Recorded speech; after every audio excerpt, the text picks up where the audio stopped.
kita melanjutkan kemarin. Kemarin itu kita bicara Yesus yang lain.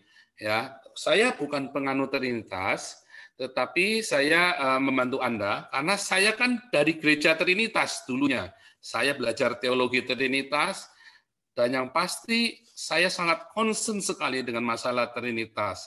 Saya bukan penganut Trinitas, tetapi saya tidak anti Trinitas dan saya membantu Anda untuk bisa menjelaskan kepada Muslim bagaimana menjelaskan Trinitas yang benar.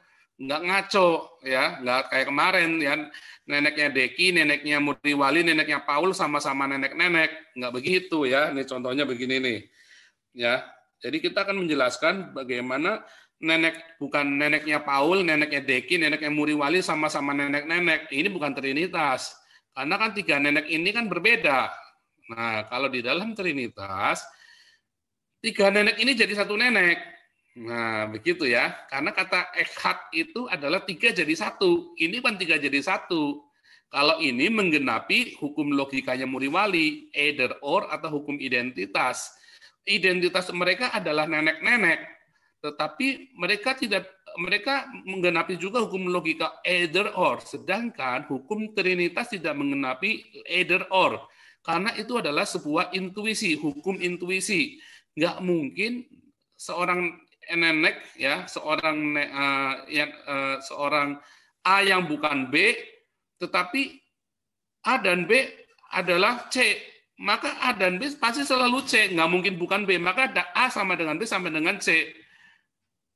Nah, kalau di luar itu namanya bukan hukum either or, tapi itu adalah hukum intuisi, adalah pengecualian.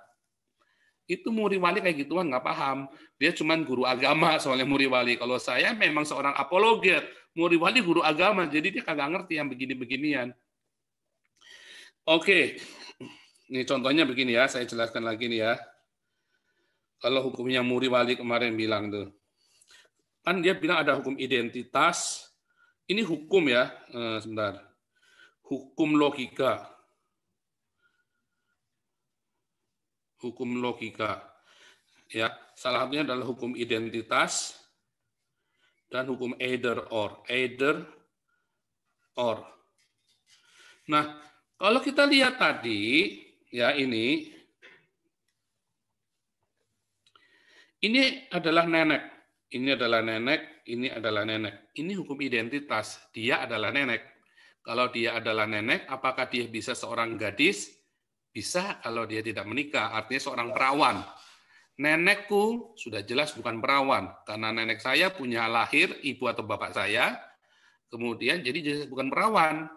Karena nggak mungkin perawan, kalau sudah nenekku jelas bukan perawan. Ya, tapi apakah nenek bisa seorang nenek bisa seorang gadis? Nggak bisa. Ada nenek yang masih perawan, tapi apakah nenek seorang gadis? Nggak bisa, namanya gadis itu masih usia belia. Nenek itu sudah tua, ya, makanya disebut nenek. Itulah namanya hukum identitas. Tapi apakah ada nenek yang masih perawan? Banyak, karena dia tidak pernah berhubungan seks. Kemudian, apakah seorang nenek dengan perawan sama? Tidak. Semua perawan belum tentu nenek-nenek. Semua nenek belum tentu perawan. Nah, itu namanya hukum identitas. Dan hukum either or. Nenek saya, kalau saya bukan saudaranya Muriwali, maka nenek saya tidak sama dengan neneknya Muriwali. Kalau neneknya Muriwali kalau Muriwali dengan si siapa itu, Dokter Deki, belum tidak bersaudara, kalau si Muriwali, maka dia tidak sama neneknya Deki dengan neneknya Muriwali. Juga saya dengan Deki jelas bukan saudara. Tetapi nenek kami sama-sama nenek-nenek, udah pasti. Dan nenek kami pasti bukan perawan. Kalau neneknya perawan, bingung ya.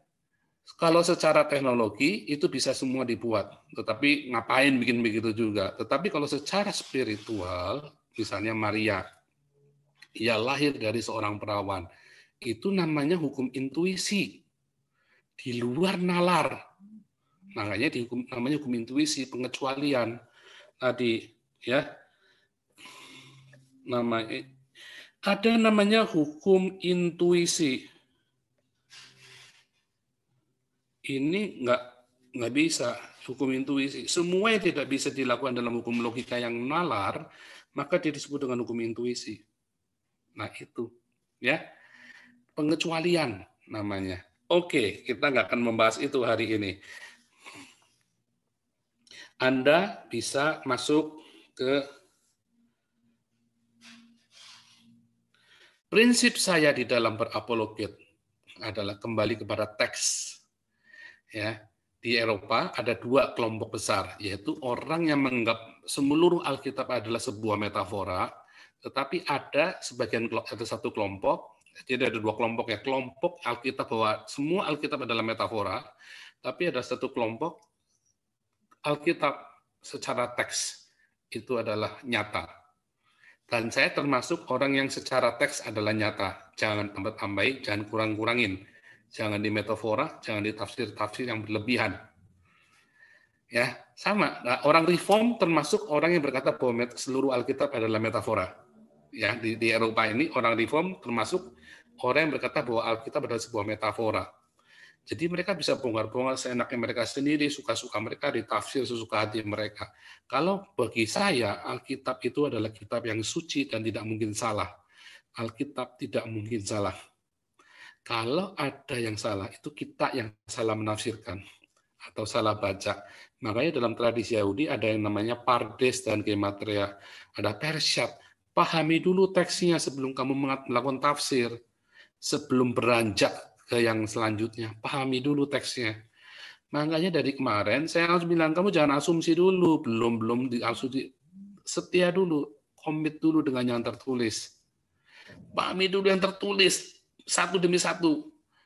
Jangan terjemahannya, tapi bahasa aslinya. Kalau Anda cuma mau baca teduh, terjemahan LAI itu sudah lebih dari cukup. Begitu Anda mau membuat dogma atau berapologia, Anda harus tahu bahasa aslinya. Jadi nggak ngawur kayak kemarin Pak Herman Bukit itu ya. Dia semua dimetaforakan, semua diasumsikan, semua ditambah-tambahi. Itu kan fungsinya, ini mana ada kata fungsi. Udah yang teksnya bilang itu ya itu saja.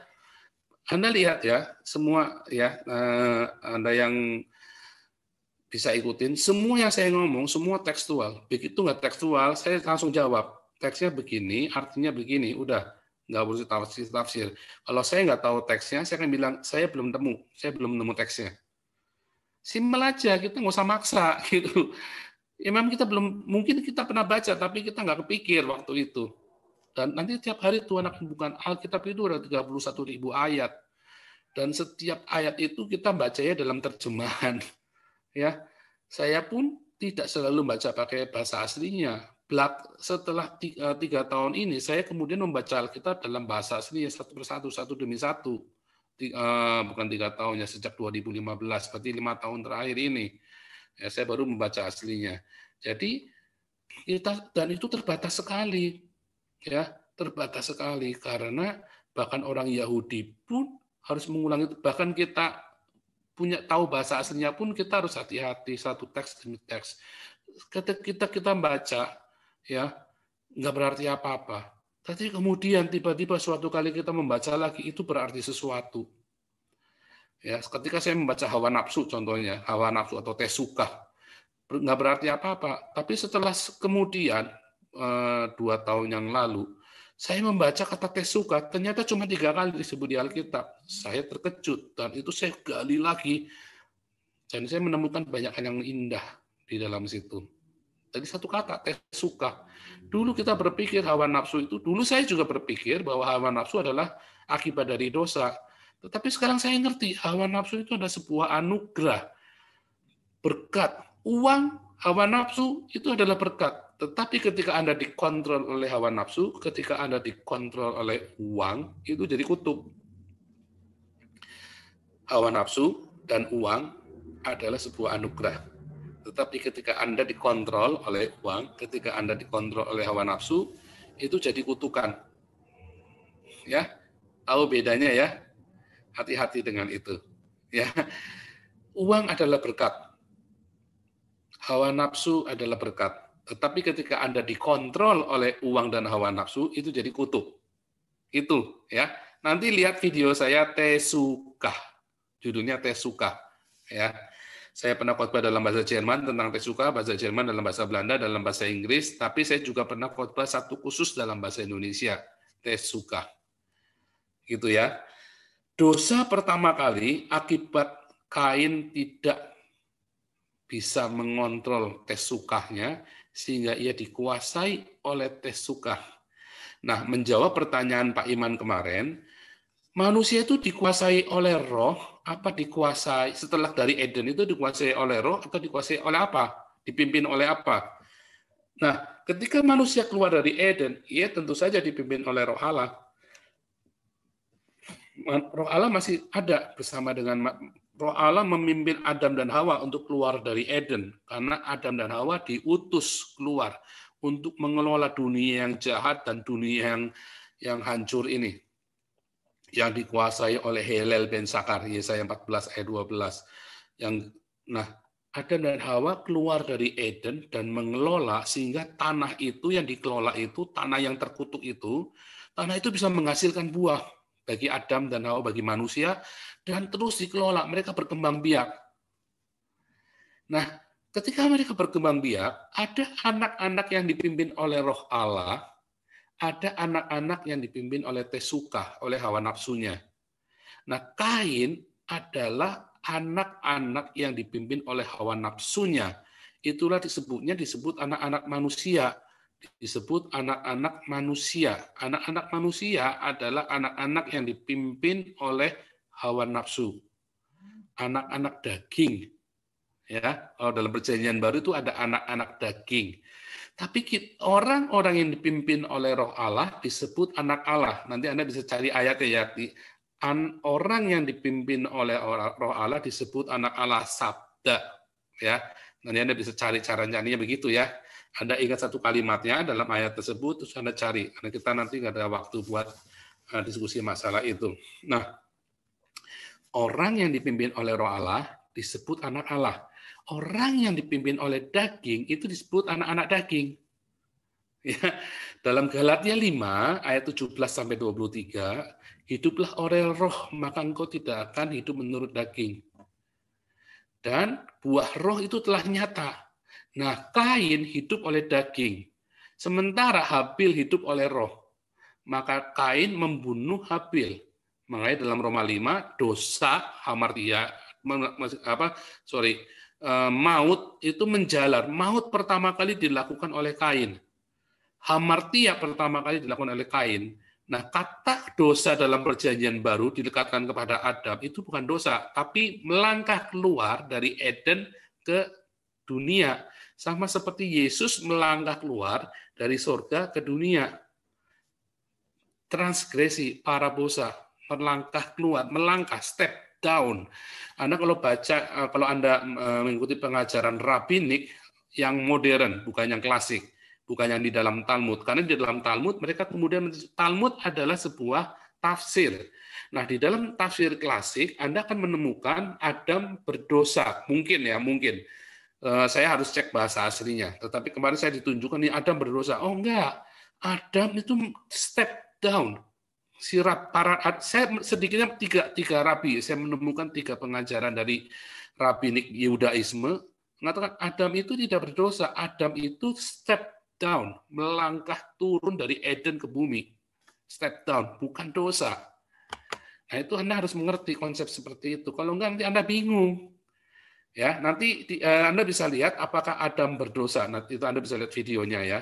Jadi dosa pertama kali dilakukan oleh Kain karena Kain tidak bisa mengontrol hawa nafsunya, melainkan hawa nafsu yang mengontrol Kain. Membiarkan dirinya dikontrol. Sebetulnya kita bisa mengontrol hawa nafsu kita, tapi kita seringkali membiarkan hawa nafsu kita mengontrol kita. Mengapa? Karena enak. Walaupun ujungnya membawa maut. Oke, jadi hari ini kita akan belajar tentang Injil yang lain. Apakah Injil yang lain? Kalau Anda lihat Injil yang lain itu di dalam Alkitab, seringkali orang-orang Kristen bingung. Kepada Musa diturunkan hukum Taurat. Kepada Daud Zabur, kepada Yesus, kepada Isa, Injil. Nah, kita bingung, Injil yang mana nih?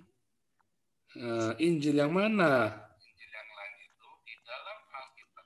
Sebentar ya. Injil yang mana yang diturunkan? Nah, Anda jangan bingung. Karena kata Injil itu sudah ada dari zaman Daud. Evangelion atau besorah adalah kabar baik, ya. Jadi Anda jangan berkata bahwa Injil itu diturunkan kepada Isa. Anda jangan ikutin ajarannya Muhammad, ya. Karena apa? Karena Muhammad nggak bisa membedakan. Emang Nabi Isa, yang mereka bilang Nabi Isa ya, Yesus itu bukan nabi ya. Kalau Isa itu nabi, makanya manusia. Tapi kalau Yesus itu sebelum Yesus datang ke dunia, Injil itu sudah ada. Torah itu juga sudah ada di zaman Adam, yang namanya Torah. Makanya yang namanya Torah itu, lihat, kejadiannya mulai dari zaman Adam. Torah itu kejadian, keluaran, imamat, bilangan, ulangan.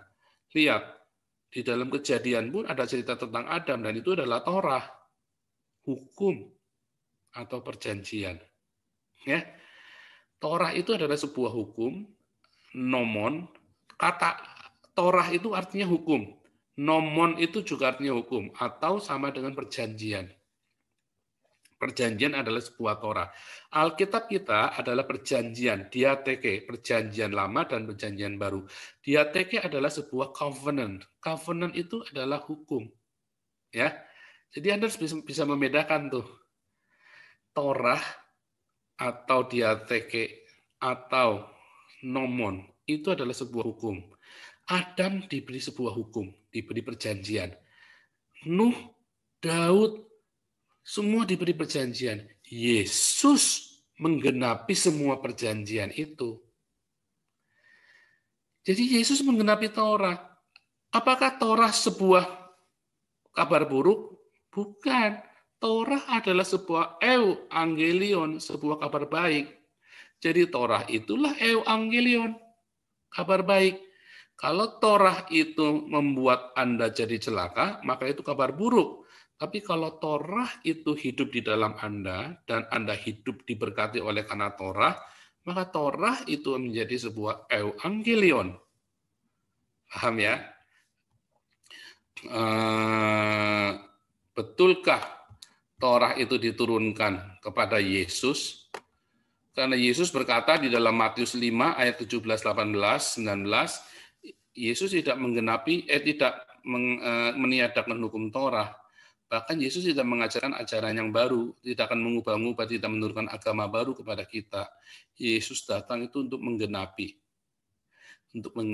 hukum Torah dan kitab para nabi. Dan yang disebut dengan hukum Torah ya adalah dari Kejadian, Keluaran, Imamat, Bilangan, Ulangan. Ya, hukum Torah itu adalah Kejadian, Keluaran, Imamat, Bilangan. Dan di dalamnya ada cerita tentang Adam dan Hawa ketika Yehova Elohim memberikan perjanjian, covenant-nya kepada Adam dan Hawa, Nuh, Musa, dan sampai ke zaman Maleaki kepada para nabi. Ya, maka Anda akan lihat ya yang disebut dengan Zabur tadi adalah Mazmur. Mazmur itu adalah kumpulan nyanyian dan penyembahan Daud kepada Tuhan serta tim pemusik dan pemujinya, dan itu adalah sebuah nubuatan. Ya, sebuah nubuatan. Tetapi semua dalam kitab para nabi senternya tetap Kejadian, Keluaran, Imamat, Bilangan, Ulangan, Torah Musa. Tetap yang dibahas adalah Torah, 5 Pentatek ini, 5 hukum Musa ini, 5 buku Musa atau Pentatek atau disebut dengan Torah. Makanya kitabnya orang Ibrani disebut dengan Taurah, Nafiim, dan Ketuvim. Ya, Nafiim itu adalah para nabi, kisahnya para nabi, baik itu nabi-nabi yang menulis banyak buku atau banyak tulisan maupun nabi-nabi kecil. Terus juga ada Ketuvim. Ketuvim adalah sebuah prosa, sebuah puisi atau nyanyian, ya. Nah, jadi kalau Anda lihat, ya, Injil itu, yang namanya Injil itu sudah ada di zamannya Daud, zamannya Yesaya. Coba Anda lihat dalam Yesaya 61 ayat 1. Roh Tuhan Allah ada padaku, oleh karena Tuhan telah mengurapi aku, Ia telah mengutus aku untuk menyampaikan kabar baik. Kata kabar baik di sini berasal dari kata euangelion. Ya, ini ya, euangelion. Euangelion. Ya. Di dalam bahasa Ibrania disebut dengan besorah. Ini besorah. Ya. Itu baik, angelo itu malaikat yang menyampaikan pesan. Jadi pesan baik, kabar baik. Kalau Anda lihat ya bahwa Yesus di dalam Lukas 3, sebelum Yesus dibaptis, Yohanes Pembaptis itu sudah memberitakan Injil. Ya. Yohanes Pembaptis sudah memberitakan Injil. Nah, jadi seluruh center dari Injil, Evangelion, kalau Anda lihat ini ya, saya masuk balik ke sini. Torah adalah sebuah covenant. Adalah sebuah perjanjian atau hukum. Ya. Nah, Injil, kata Evangelion, kata Injil itu dari Evangelion ya, artinya kabar selamat.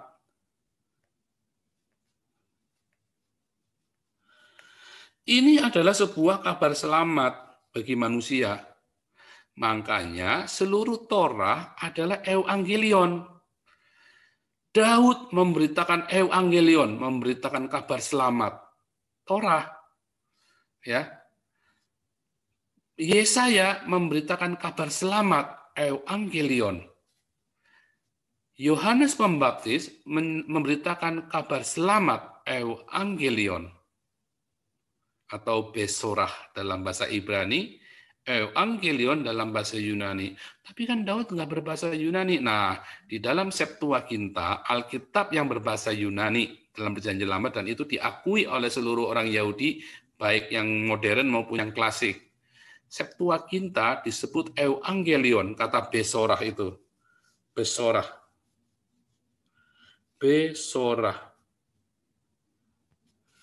Disebut Evangelion.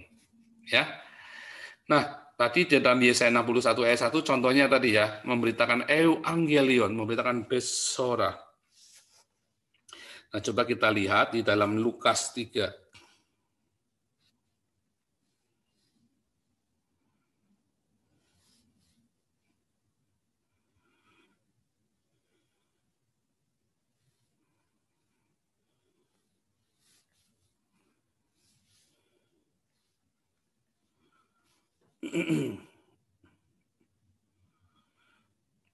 Di dalam Lukas 3, Yesus anak Allah dibaptis ya.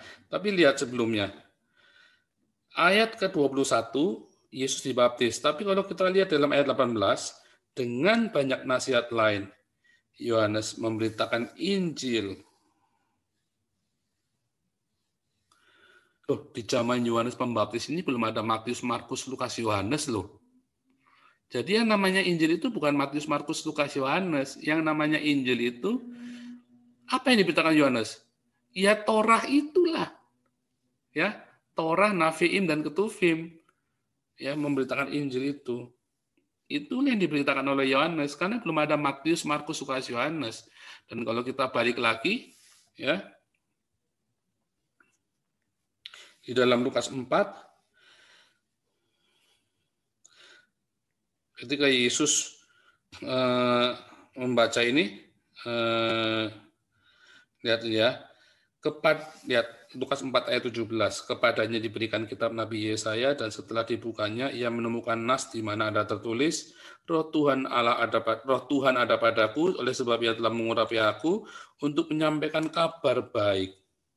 Kata kabar baik ini dalam bahasa aslinya dari kata Evangelion.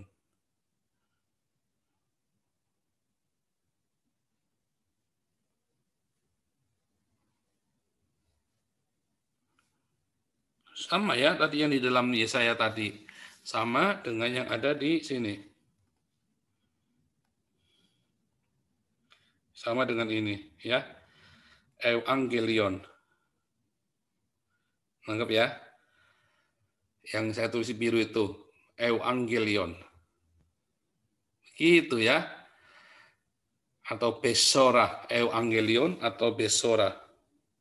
Itu tadi ya. Sama. Nah, jadi Injil yang mana yang disebut dengan Injil yang lain yang kemarin kita bahas dalam Korintus itu ya, ada Injil yang lain.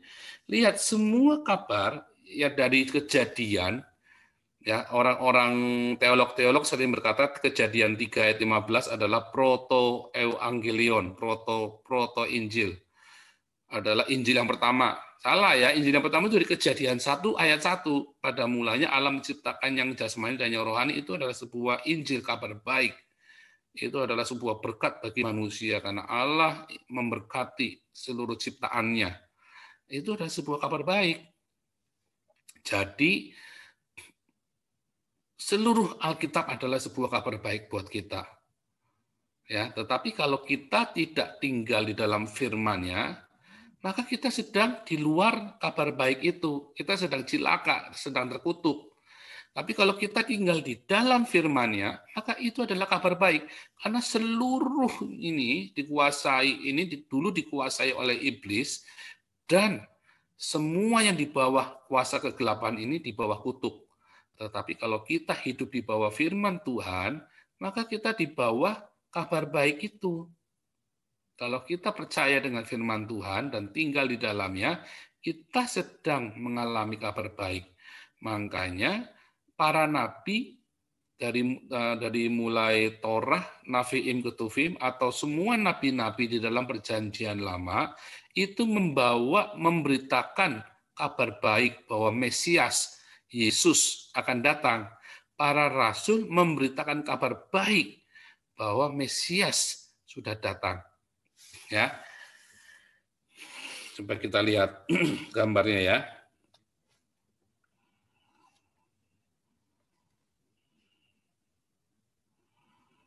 Ya, Anda bisa lihat gambarnya di layar. Yesus itu tidak pernah berkata bahwa aku adalah utusan atau apostel atau rasul. Yesus nggak pernah berkata aku adalah rasul. Sebab Yesus adalah sabda Allah yang dibawa oleh para utusan kepada manusia. Ya, lihat, ini adalah seorang utusan. Ya, ini adalah seorang utusan.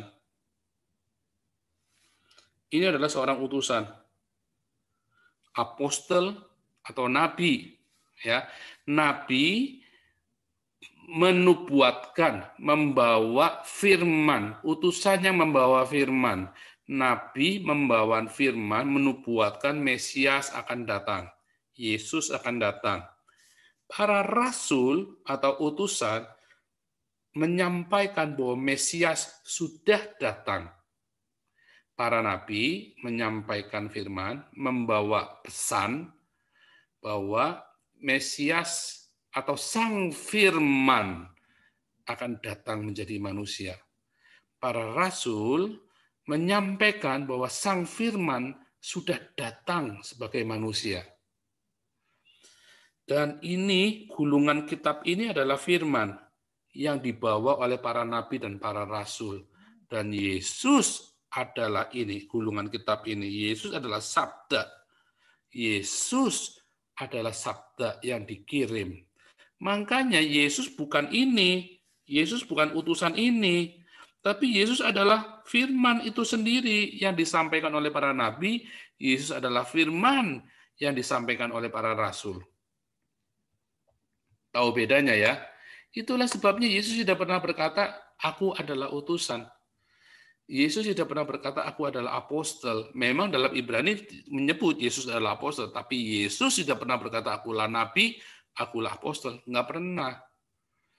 Nggak boleh. Dan nggak boleh. Yesus berkata, Bapakku mengutus aku. Karena berfirman. Bapa berfirman dan Yesus adalah sang firman. Ya. Dan firman yang dibawa oleh para nabi dan para rasul. Yesus adalah firman yang dibawa oleh para nabi dan para rasul. Makanya Yesus berkata ada dua saksi. Bapakku bersaksi tentang aku. Bagaimana cara Bapak bersaksi? Nggak ada yang pernah melihat Bapak, nggak ada yang pernah mendengar suaranya. Kan dikatakan begitu. Tetapi kita tahu dari mana kesaksian Bapa, dari firman yang ditulis di dalam Alkitab. Itulah kesaksian tentang Yesus. Firman yang di dalam Alkitab adalah kesaksian tentang Yesus. Ya, kesaksian tentang anak domba. Coba kita buka di dalam Wahyu 13. Wahyu 12 ya. Nanti Anda akan melihat itu ya, Wahyu 12. Anda yang di live Zoom boleh bertanya ya, saya sambil menjelaskan. Nanti dalam Wahyu 12, lihat.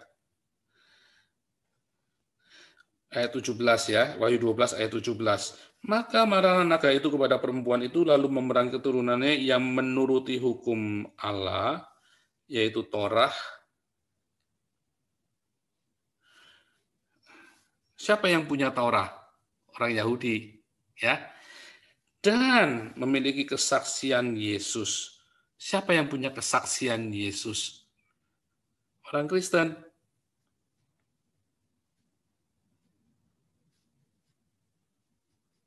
Ya, Yahudi dan Kristen. Makanya nanti ada dua saksi Allah. Ya, nanti itu dalam video saya Antikris ya, Antikris 1 2 3 4. Nanti Anda bisa melihat itu ada pelajaran tentang bagaimana cara membaca kitab Wahyu. Ya, dalam Antikris 1, Antikris 2, 3 dan 4 video saya di YouTube ini juga ya. Anda lihat masuk ke dalam apologetika history. Di situ nanti akan ada playlistnya apologetika history, nanti akan melihat di situ cara membaca kitab Wahyu. Ya, nggak ada tafsir simbol-simbol, itu semua nanti sesuai dengan apa yang tertulis. Jadi nanti yang dua saksi Allah adalah orang-orang Yahudi. Kemarin kan saya bilang, mengapa orang Yahudi nggak bisa percaya Yesus? Karena dia menafsirkan yang di dalam Alkitab itu diinterpretasikan terlalu banyak.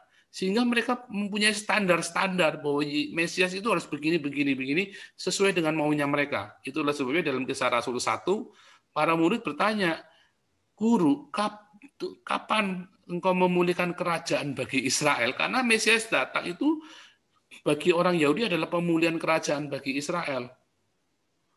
Karena Israel waktu itu dijajah oleh Roma kan. Nah, tetapi malah bukan dipulihkan, malah Yerusalem dihancurkan. Karena orang Yahudi itu di dalam menafsirkan tanah itu menjadi Talmud dalam sebuah metafora. Makanya Mesias yang akan datang bagi orang Yahudi adalah sebuah kondisi kemesiasan. Sebentar ya, saya akan tunjukkan kepada Anda ya. Saya kemarin ada buat ininya. Saya ada capture dari videonya mereka ya. Saya ada capture dari video itu. Sebentar. Oke. Sebentar. Ini bagus sekali. Saya mau tunjukkan kepada Anda, itu bagus sekali. Nah, jadi saudaraku, itulah sebabnya ketika kita kita membaca Alkitab dan kemudian mengalegorikan atau memetaforakan, itu nanti kita akan terjebak dengan tafsir bebas.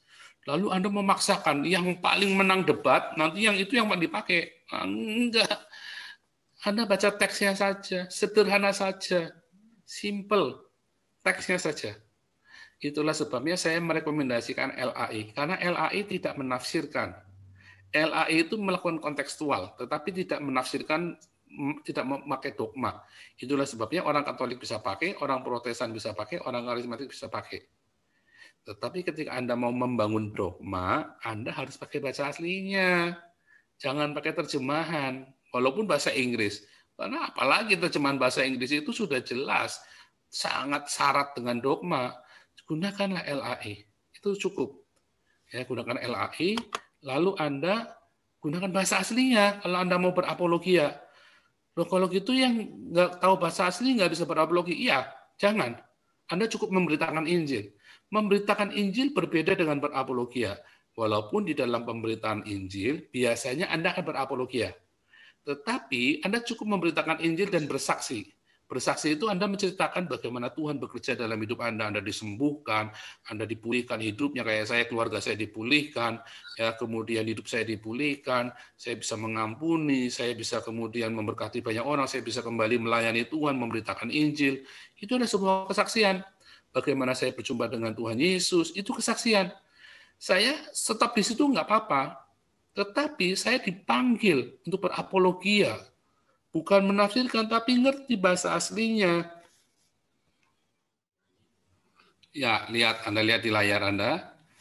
Ya, inilah menurut orang Yahudi. Anda bisa lihat ya, mengapa Yesus tidak diterima oleh why Jesus is not admitted by the Jews. Itu Anda bisa lihat dari Rabbi Tovia Singer maupun Jewish for the Jewish, atau banyak sekali pengajaran rabi-rabi yang menolak Yesus. Mengapa? Ya, kemarin ada tulis 4 ini ya. 1, harusnya Yesus itu mengumpulkan orang Israel ini. Ya. Kenyataannya semua suku Israel kan hilang, cuma tinggal 3, Yehuda, Benyamin, dan Lewi. Ya. Kemudian pengetahuan tentang Tuhan, ya, artinya firman Tuhan itu akan dimaklumkan ke seluruh dunia. Tetapi Yesus malah disalib, cuma 3 tahun hanya bagi Israel saja. Terus ada kebangkitan orang-orang mati, dia bilang begitu. Tapi yang dibangkitkan cuma Yesus, cuma 1-2 orang. Harusnya semua itu dibangkitkan. Terus rebuilding of the temple, membangun harusnya dia membangun bait suci, tapi kenyataannya bait sucinya malah dihancurkan. Ya kan? Jadi orang Yahudi nggak terima ini semua. Kenapa? Karena dia membuat tafsirannya adalah secara metafora di zaman itu, ya. Dan nanya Pak, boleh? Ya, ya. Di Yohanes 5 ayat 38, Ya. itu dibilang, dan firman-Nya tidak menetap di dalam dirimu, sebab kamu tidak percaya kepada Dia yang diutusnya. Itu kan bukan Tuhan Yesus diutus, jadi maksudnya. Pertama harus terima Yesus dulu. Makanya Petrus bilang dalam Kisah Rasul 2 ayat 38, berilah engkau dirimu dibaptis di dalam nama Yesus supaya engkau menerima Roh Kudus. Nah, Roh Kudus itu adalah sebuah hukum. Makanya sama ya, Torah itu turun 50 hari, Taurat Musa Taurat yang di Sinai 50 hari setelah Paskah. Paskah itu adalah anak domba disembelih. Nah, Pentakosta 50 hari setelah Paskah, setelah Yesus disalib. Roh Kudus adalah 50 hari setelah Yesus disalib. Torah diturunkan kepada Musa, ditulis di dalam loh batu, ditulis di atas loh batu. Roh Kudus adalah sebuah hukum, sebuah covenant yang ditulis di dalam roh hati kita. Nah, Kudusan di dalam Yohanes 14 itu akan mengajar, mengingatkan segala sesuatu, menasihati, menguatkan, menghibur. Itulah firman-Nya yang tinggal tetap di dalam kita. Kenapa? Karena kita nggak percaya Yesus, maka nggak bisa ada Roh Kudus. Kan simpel kan? Hanya itu. Dan Yesus adalah Sang Firman. Itulah sebabnya Yesus berkata, aku tinggal di dalam engkau. Mengapa Yesus bisa tinggal di dalam kita? Kita lihat kemarin ada Roh Yesus, ya, Roh Yesus atau Roh Yesus Kristus. Nah, itulah Roh Yesus atau Roh Yesus Kristus itu adalah Roh Kudus. Karena engkau tidak menerima aku, tidak menerima yang diutus Yesus, tidak menerima firman, Sang Firman. Yesus adalah firman yang diberitakan oleh para nabi, Yesus adalah firman yang diberitakan oleh para rasul. Dan kalau kita menerima Yesus, maka kita akan menerima Roh Kudusnya, dan Roh Kudusnya tinggal tetap di dalam kita. Kalau kita dibaptis di dalam nama Tuhan Yesus Kristus, maka kita akan menerima Roh Kudus. Dan kalau kita menerima Roh Kudus, maka firman-Nya akan tinggal di dalam. Itulah yang disebut dengan Yesus yang tinggal di dalam kita. Itu.